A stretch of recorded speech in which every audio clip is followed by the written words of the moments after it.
1913, 1 year before the start of World War I. This year was full of new innovations and the start of the growing technological age. The world politics were rough, however, modern life was starting to take hold.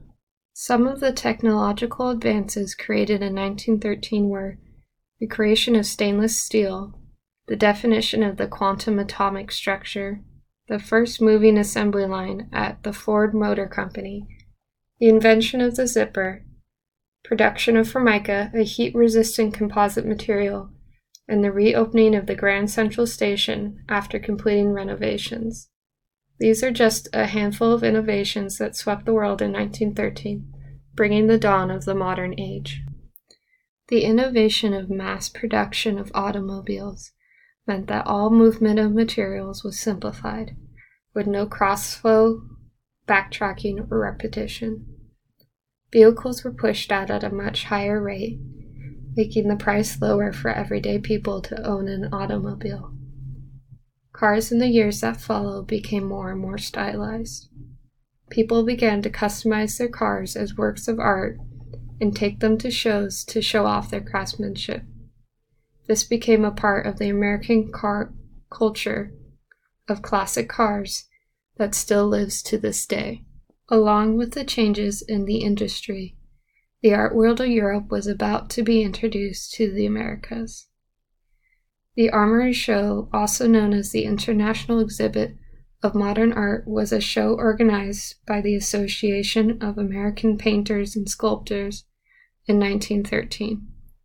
It was the first large exposition of modern art in America, as well as one of the many expositions that have been held in the vast spaces of the U.S. National Guard armories.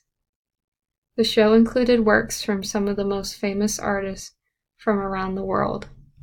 Works done by Claude Monet, a leader of the Impressionist movement, showing the effects of atmosphere and sunlight on subject matter. Paul Cézanne was a leader in the post-impressionist movement by breaking down the forms into geometric planes. Henri Matisse was an influential artist in the Fauvist movement, which used flat, bright colors and rhythmic movement. Kandinsky started a trend of non-objective art, and Pablo Picasso, noted for his Cubist style and abstraction, he was regarded as one of the most influential artists in the 20th century. The 1913 Armory was important because of its exposure of European modern art to the American art scene, which had been traditionally dominated by realism. American painters were influenced by the show in creating their own innovation of style, which helped move the center of the art world from Paris to New York. The advances in modernized industry and culture helped lead the way in refacing the ideas, which shaped the modern art movements.